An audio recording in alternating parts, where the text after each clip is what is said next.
6절입니다.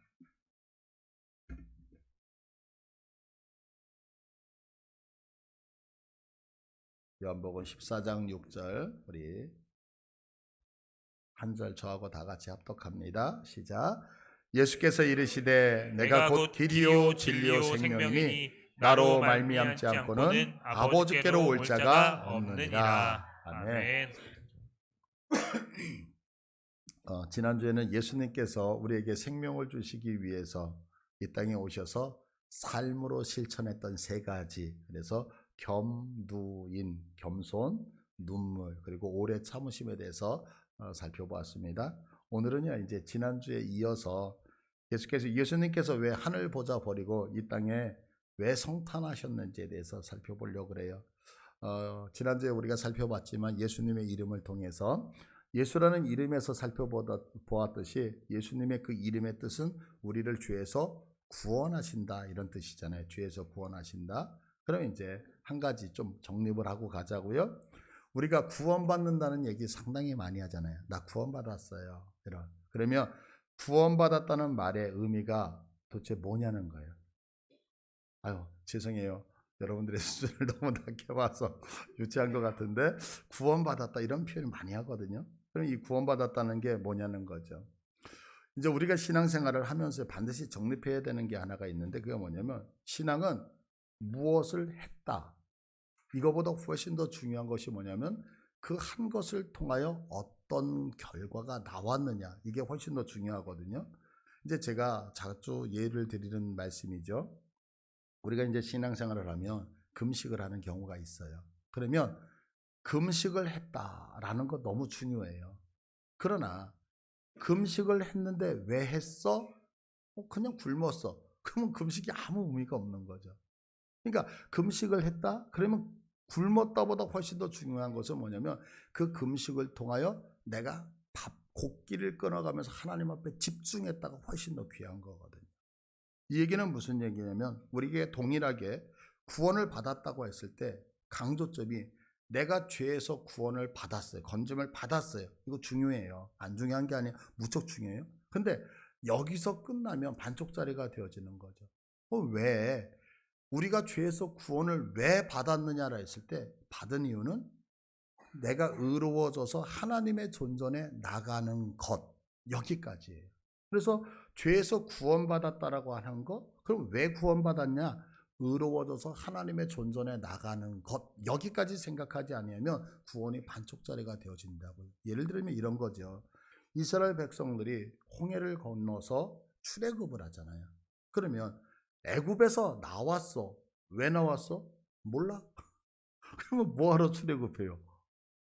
그렇지 않아요? 갈 데가 없으면 출애굽할 이유가 없죠. 그러면 너희들이 애굽에서 나왔어. 왜 나왔어? 내가 나온 이유는 가나안 땅에 들어가기 위해서 나왔어. 그러니까 출애굽한 이유는 출애굽도 중요하지만 더 중요한 건 뭐냐면 가나안에 들어간다는 게 훨씬 더 중요한 거죠.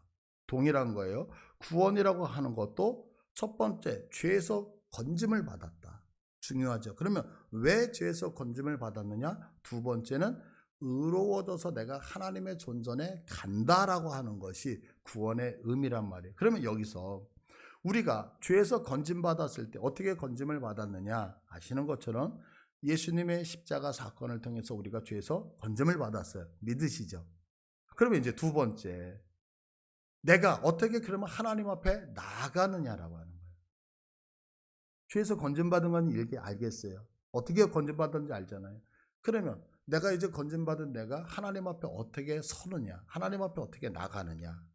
그래서 오늘은 내가 어떻게 하나님 앞에 나가느냐에 대해서 살펴보려고 해요. 왜냐하면 우리를 하나님 앞에 나가게 하시려고 예수님이 이 땅에 오셨거든요. 그래서 오늘 이 말씀을 생각을 해볼 거예요. 그런데 우리가 이제 하나님 앞에 나간다고 할 때에 신앙생활을 하면서 잘못 생각하고 있는 두 가지가 있어요. 그 두 가지를 먼저 살펴볼게요. 첫 번째는 뭐냐면 우리들이 하나님 앞에 나간다고 할 때 어떤 영적 경험들을 통해서 하나님 앞에 나갈 수 있다라고 하는 생각이에요. 그러나 이런 영적 경험을 통해서 우리가 하나님 앞에 나갈 수 있느냐? 아니요, 못 나가요. 성경은 이것을 못 나간다고 아주 부정을 하고 있거든요. 이제 우리들이 인생을 살다 보면 뭐 인생 속에서 참 많은 어려움들이 있잖아요. 고통들이 있어요. 근데 그 고통을 그냥 이렇게 그룹별로 이렇게 모으면 세 가지일 것 같아요. 첫 번째는 뭐냐면 인생을 살면서 우리 건강의 문제. 건강 때문에 고통 당하잖아요. 그리고 두 번째 문제는 어떤 재정적인 문제, 어려움을 당하는. 그리고 세 번째는 인간 관계적인 문제, 사람하고의 관계, 이런 문제가 우리들의 삶의 문제를 다 이제 통틀어서 얘기할 수 있지 않을까 생각해요. 우리가 생각하면서 신앙생활하면서 이런 생각을 하죠. 하나님, 이런 문제가 있는데 하나님이 내 인생에 이런 문제를 해결해 주시면 내가 하나님 앞에 나갈 수 있습니다. 근데 내가 왜 하나님 앞에 못 나가냐면 건강이 허락하지 않아서, 물질이 허락하지 않아서, 이런 인간관계가 제대로 되지 않아서 이거 신경 쓰느냐고 내가 믿음 생활 못하고 하나님 앞에 못 나갑니다 라고 생각하는 경우가 혹 있을 거라는 거예요. 근데 보세요. 출애굽기 16장 4절을 보시면 그때 여호와께서 모세에게 이르시되 보라, 내가 너희를 위하여 하늘에서 양식을 비같이 내리리니 백성이 나가서 일용할 것을 날마다 거둘 것이라. 이같이 하여 그들이 내 율법을 준행하나 아니하나 내가 시험하리라. 이 말씀이 뭐냐면 만나를 주시는 사건이었거든요. 근데 이스라엘 백성들이 하나님 앞에 얘기를 했어요. 뭐라고 얘기하냐면 하나님, 나 하나님 진짜 잘 믿고 싶어요. 믿음 생활 제대로 하고 싶어요. 근데 못하는 이유가 뭔지 알아요? 먹을 게 없어서요. 우리 집에 먹을 게 없어서 신앙생활 제대로 못하는, 이 먹을 것만 해결되면 내가 하나님 제대로 섬길 것 같아요. 그래서 하나님께서 약속하신 게 뭐냐? 그래? 그러면 너 농사 짓지 않고 네가 수고하지 않고 노력하지 않아도 내가 먹여줄게. 그래서 몇 년 먹이셨어요? 40년. 몇 명? 250만을. 상당히 큰 기적이었잖아요. 그러면 내가 일하지 않고 수고하지 않고도 하나님이 날마다 새끼를 다 공급하셨을 때에 이스라엘 백성들이 믿음의 생활 잘했나요? 못했나요? 못했다고요. 실패했잖아요. 가나안 땅에 아무도 못 들어가거든요. 그 얘기는 뭐냐면 먹을 것만 해결되면 신앙생활한다. 경제적인 것만 해결되면, 건강만 해결되면, 내 인생의 문제가 해결되면 하나님 나 신앙생활 잘한다. 근데 정말 그러던가요? 아니라는 거예요. 성경은요. 누가복음을 보면 예수님께서 이제 예루살렘으로 가시면서 사마리아와 갈릴리 사이를 지나가시다가 어느 한 마을에 가시게 되어져요. 마을에 갔는데 이 예수님을 보고 저쪽에서 10명의 한센병 걸려 있는 문둥병자들이 예수님을 보고 다윗의 자손이여 나를 불쌍히 보라고 소리를 질러요. 예수님이 그들을 봤어요. 그러면서 그들에게 얘기하시는 게 뭐냐면 너희들의 몸을 제사장에게 가서 보여라 라고 얘기해요. 왜 제사장에게 보이라고 얘기하냐면 옛날에 이 나병 환자, 이 문둥병에 걸린 것을 진단하는 것을 의사가 하는 게 아니라 제사장들이 했잖아요. 그럼 그 얘기는 뭐냐면 내가 지금 그 몸을 제사장에게 보이다 보면 네 몸이 낫는다 안 낫는다? 낫는다는 거예요. 근데 정말 그들이 나았어요. 자, 그러면 그들이 예수님을 찾았고 예수님을 통하여 건강을 회복했어요. 그러면 어떻게 해야 돼요? 예수님께 와서 감사해야 되잖아요. 근데 성경은 정확하게 이렇게 표현하고 있어요. 누가복음 17장 15절을 보시면 그 중에 한 사람이 자기가 나은 것을 보고 큰 소리로 하나님께 영광을 돌리며 돌아와 예수의 발 아래에 엎드려 감사하니 그는 사마리아 사람인데 예수께서 대답하여 이르시되 10사람이 다 깨끗함을 받지 아니하였느냐? 몇 명이 났다는 거예요? 10사람. 그런데 그 9은 어디 있느냐? 그래요. 9은 어디 갔을까요? 우리가 생각할 때 기적을 체험하면 하나님 앞에 나와서 예배하고 감사할 것 같죠. 근데 성경은 9은 어디 있느냐라고 말하고 있다는 거죠. 바로 우리들의 삶의 문제가 해결되는 영적 체험을 통해서 우리에게 믿음이 생기고 하나님 앞에 나아간다라고 하는 것은 사실 우리의 오해고 착각이라고 성경 분명히 얘기하고 있다는 거예요. 두 번째로요. 우리들이 하나님 앞에 나가려고 할 때에 잘못된 두 번째 생각은 뭐냐면 하나님의 말씀인 성경 말씀을 지켜서 나갈 수 있다고 생각하는 거예요. 여기는 졸지 마셔야 돼요. 잘 들으셔야 돼요. 졸면 큰일 나요. 이 부분. 왜? 하나님의 말씀인 성경 말씀을 지켜서 하나님 앞에 나갈 수 있다고 생각하는 것이 옳은 거다 잘못된 거다? 잘못됐다는 거예요. 우리는요, 하나님의 말씀인 성경을 지켜서 하나님 앞에 나가기 위해서 열심히 기도도 해요.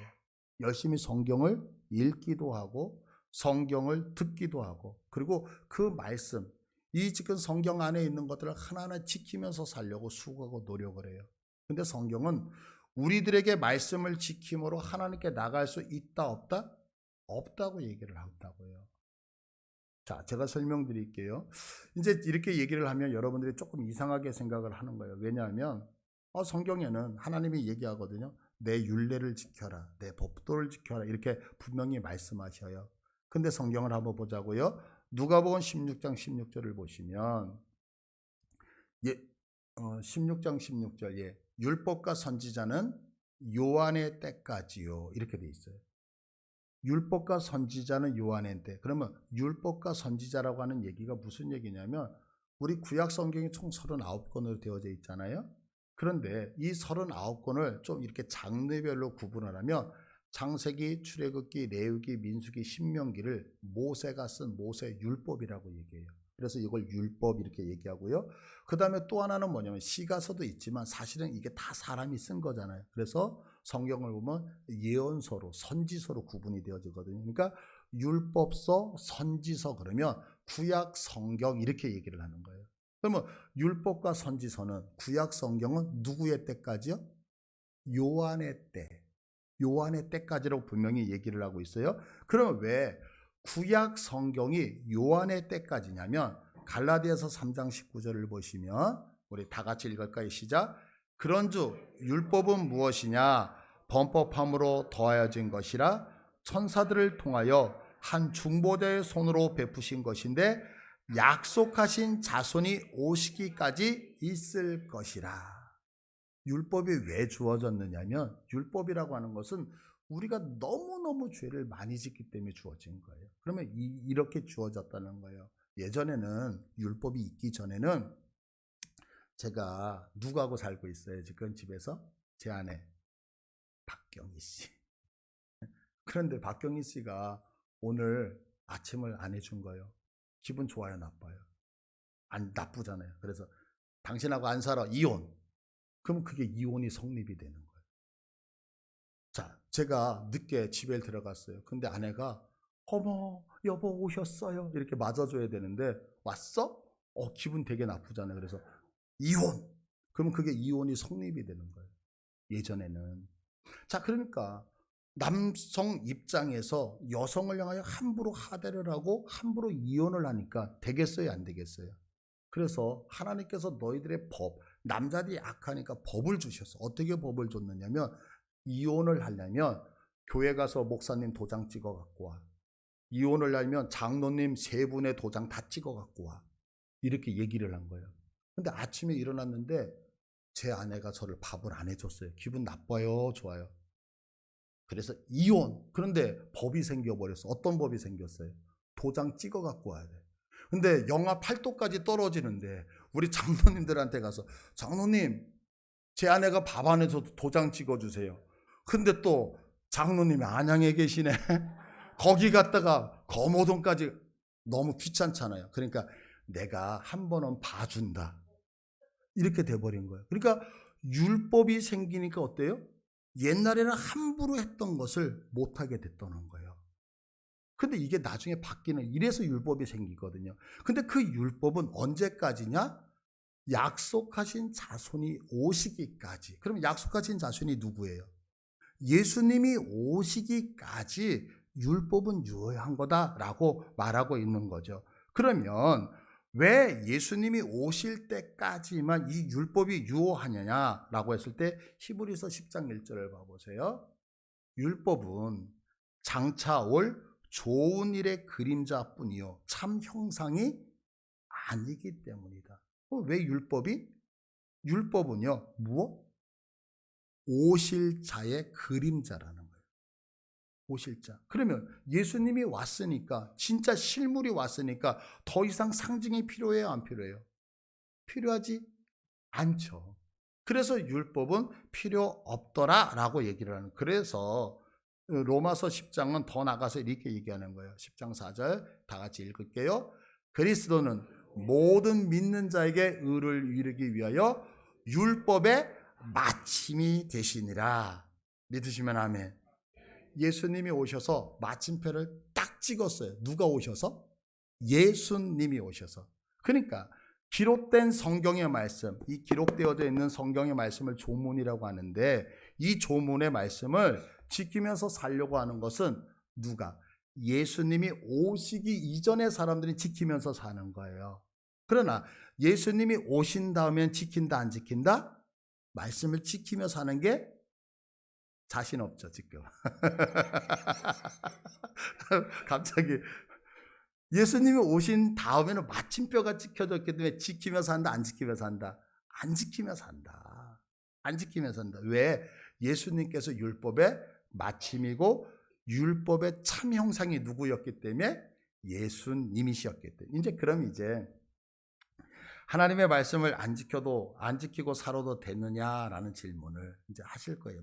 이제 막 헷갈려지기 시작해요. 목사님, 그러면 말씀 안 지켜도 살면 되는 거예요?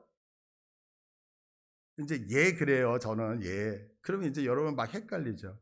자, 그래서 이제 성경이 답변을 하는 거예요. 뭐라고 답변을 하냐면 마태복음 5장 17절을 보시면, 내가 율법이나 선지자를 폐하러 온 줄로 생각하지 마. 폐하러 온 것이 아니요 완전하게 하려 함이라. 진실로 너에게 이르노니 천지가 없어지기 전에는 율법의 1.1획도 결코 없어지지 아니하고 다 이루리라. 자, 율법을 예수님이 오셔서 마침표를 찍었는데, 중요한 거예요. 찍었는데 내가 이제 율법 저거 완전 폐기시켜 버려야지, 이 얘기가 아니죠.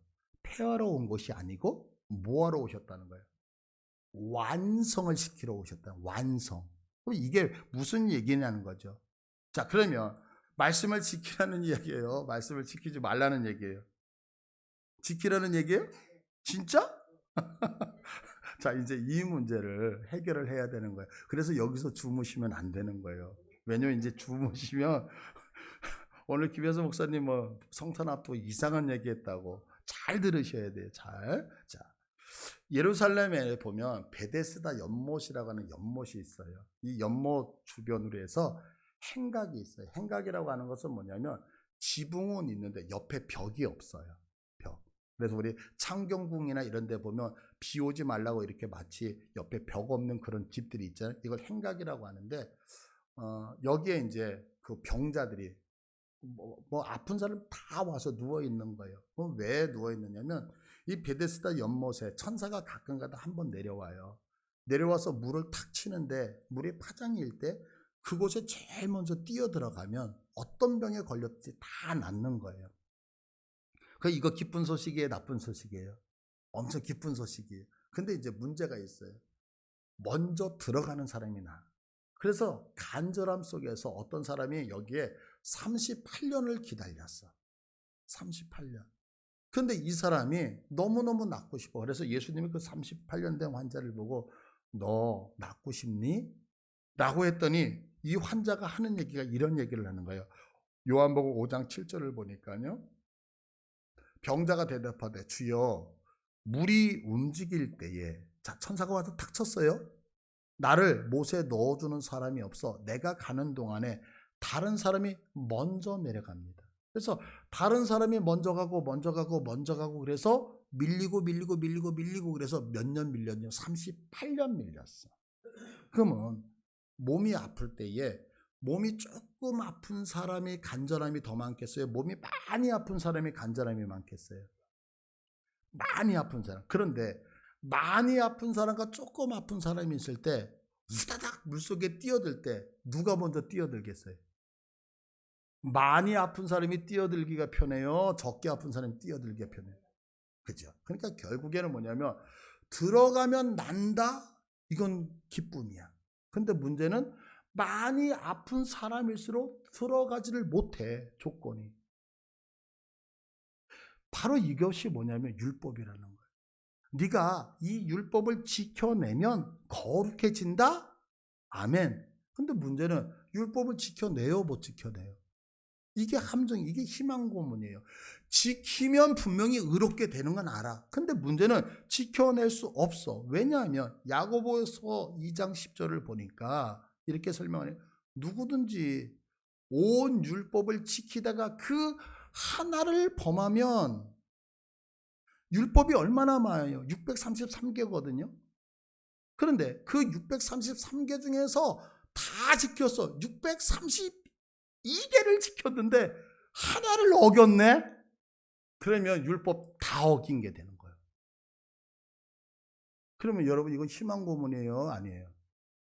희망 고문이잖아요. 그래서 성경은 뭐라고 얘기하냐면 이렇게 선포해요. 갈라디아서 3장 11절에 하나님 앞에서 아무도 율법으로 말미암아 의롭게 되지 못할 것이 분명하니. 아멘. 여러분이 생각하실 때 여기서 있는 김혜수 목사는 율법 다 지킬 것처럼 보이죠? 네? 딱 보면 목사님은 다 지킬 것 같죠? 천만의 말씀이요. 기대를 마시라고요. 여기 계시는 여러분들도 율법을 지킨다, 못 지킨다? 못 지킨다. 아무도 못 지킨다. 그러니까 우리는 아무도 의롭게 되지 못하니까 하나님 앞에 나갈 수 있다, 없다? 없는 거죠. 자, 그러면 진짜 우리가 하나님 앞에 못 나가요? 아니라는 거예요. 바로 이 문제, 우리가 하나님 앞에 스스로 나가지 못하니까 이 문제 때문에 누가 오셨느냐? 예수님이 이 땅에 오셨다는 거예요. 그럼 어떻게 오셔서 어떻게 행하시냐면 갈라디아서 3장 13절을 보시면 그리스도께서 우리를 위하여 저주를 받은 바 되사 율법의 저주에서, 이 율법의 저주라는 단어가 왜냐면 지키면 복인데 지킬 수 없으니까 그냥 저주가 돼버린 거야. 근데 이 율법의 저주에서 우리를 속량하셨으니 나무에 달린 자마다 저주 아래에 있는 자라 하였습니다. 예수님이 왜 십자가에 매달렸냐면 우리가 갖고 있는 율법의 저주를 해방시키기 위해서. 이거 믿으십니까? 그래서 해방시켰을 뿐만이 아니라 더 나가서 갈라디아서 4장 5절은 이렇게 설명하죠. 율법 아래에 있는 자들을 속량하셨고, 아멘. 더 나가서 우리로 아들의 명분을 얻게 하셨다. 그러니까 예수님이 이 땅에 오셔서 우리를 율법에서 속량하셨을 뿐만이 아니라 아들의 신분까지 주셨다는 거예요. 그러니까 예수님이 이 땅에 성탄하신 이유는 뭐냐면 모든 인간이 율법을 지킬 수 없기에, 율법을 지킬 수 없으니까 모든 인간이 의롭게 되지 못하고, 의롭게 되지 못하니까 모든 인간이 하나님 앞에 나갈 수 없기에, 그런데 예수님은 우리를 하나님 앞에 나가게 하기 위해서 이 땅에 오셨다는 사실이에요. 믿으세요? 그래서 예수님 때문에 우리가 하나님 앞에 나갈 수 있는 거죠. 자, 그러면 우리 처음에 시작할 때 구원에 대해서 얘기했어요. 구원으로 이야기하면 예수님께서 이제 나를 죄에서 건져내시고 이제는 하나님의 존전에 나가게 하는 것. 그래서 이렇게 하심을 통하여 우리에게 완전한 구원이 이루어졌단 말이에요. 자, 그럼 이제 질문 드릴게요. 잘 생각하세요. 우리는 이제 성경에 기록된 말씀을 지키면서 살아야 될까요? 안 지켜도 될까요? 다시 한번 여쭤볼게요. 다시 한번 여쭙는다는 것은 제가 생각하는 답하고 틀리기 때문이에요. 자, 그럼 이제 우리는 성경에 기록된 말씀을 지키면서 살아야 할까요? 안 지켜도 될까요? 제가 이렇게 이제 여쭙는 거는 여러분이 아까 얘기가 틀렸기 때문에 묻는 거라고요. 그럼 정답이 어딘지 알죠? 다시 물어볼게요. 자, 우리는 성경에 기록된 말씀을 지키면서 살아야 될까요? 안 지켜도 될까요? 안 지켜도 되는 거예요. 안 지켜도 되는 거예요. 아멘?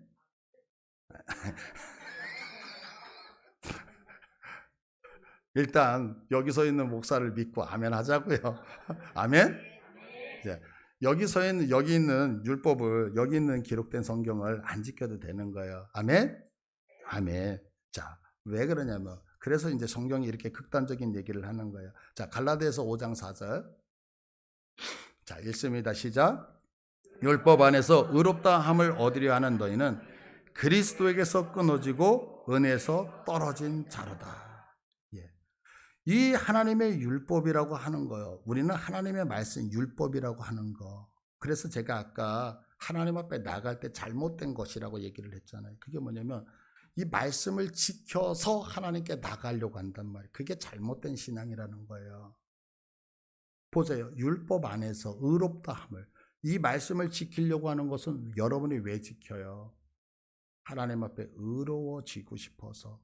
그런데 그렇게 의로워지고 싶어서 이것을 지키는 너희는 그리스도에게서 끊어지고 은혜에서 떨어진 자다. 저주를 하고 계시잖아요. 그런데 우리는 이렇게 성경이 분명히 말씀하고 있는데도 열심히 말씀을 지키려고 하냐. 그게 잘못됐다는 얘기를 하는 거예요.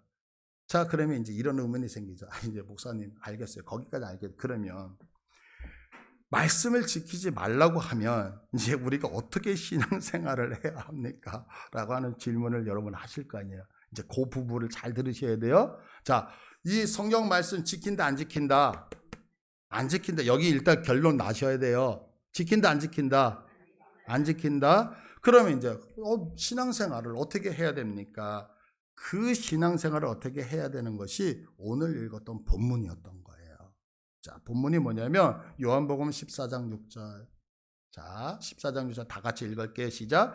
예수께서 이르시되 내가 곧 길이요 진리요 생명이니 나로 말미암지 않고는 아버지께로 올 자가 없느니라. 아멘. 자, 예수님이 뭐라고 말씀하시냐면, 자, 내가 길이야. 근데 너희들이 길인 나를 통하지 않고는 누구에게 가지 못한다? 하나님 앞에 나갈 수 없어.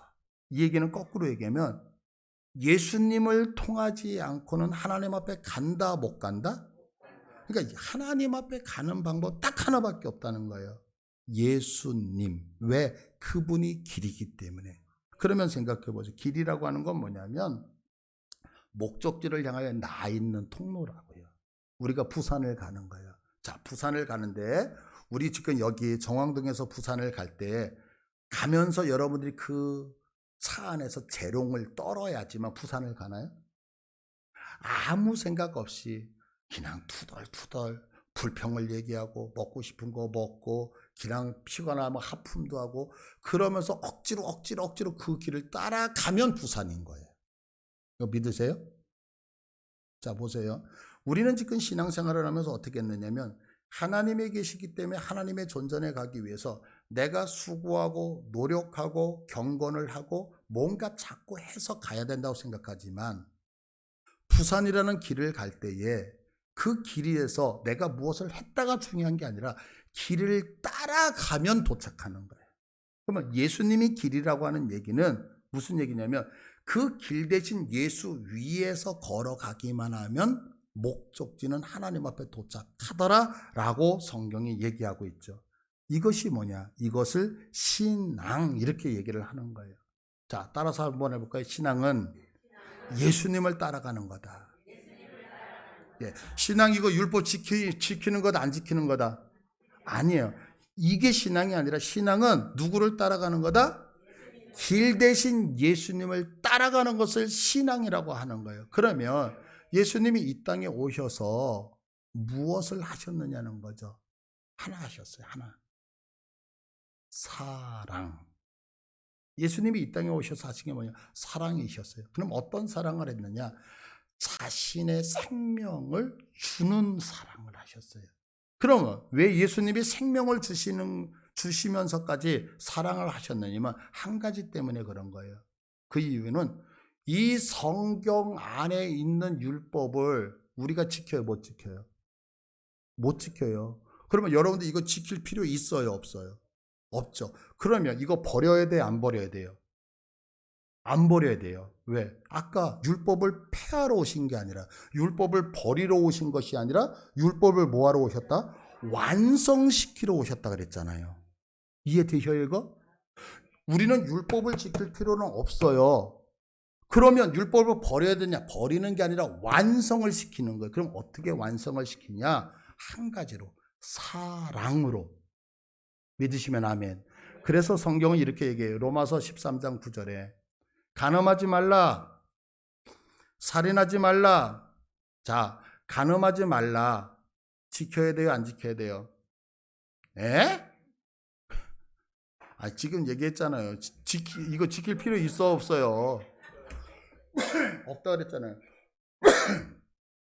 간음하지 말라. 간음하지 말라. 안 지켜도 된다는 얘기, 간음해라. 하라는 얘기는 제가 안 했잖아요, 아직은요. 자, 그러면 간음하지 말라. 지켜야 필요 있어요, 없어요? 없어요. 살인하지 말라. 지킬 필요 있어요, 없어요? 없어요. 도둑질하지 말라. 필요 없다고요. 탐내지 말라. 왜? 율법이니까. 이거 지킬 필요 없다는 얘기예요. 그런데 탐내지 말라 한 것과 그 외에 다른 계명이 있을지라도 내 이웃을 내 자신과 같이 사랑하신 그 말씀 가운데 다 들었다. 뭐가? 사랑이라는 단어 안에 간음하지 말라, 살인하지 말라, 도둑질하지 말라, 탐내지 말라 한 모든 것들이 다 포함되어져 있다는 거예요. 아멘? 그러니까 우리는 간음하지 말아야지, 살인하지 말아야지, 내가 도둑질하지 말아야지 이렇게 생각을 했는데 성경은 뭐냐면 그거 더 이상 지킬 필요 없어. 왠지 알아? 사랑 안에 간음하지 마 이게 포함되어 있고, 사랑 안에 살인하지 마, 사랑 안에 도둑질하지 마, 이게 다 포함되어 있어. 그러니까 너희들이 지킬 거는 말씀이 아니라 딱 하나만 지키면 돼. 뭐만 지키면 돼? 사랑만 지키면 돼. 이렇게 얘기를 하는 거예요. 믿으시면 아멘. 자, 그래서 계속해서 10절을 보시면 이렇게 얘기하죠.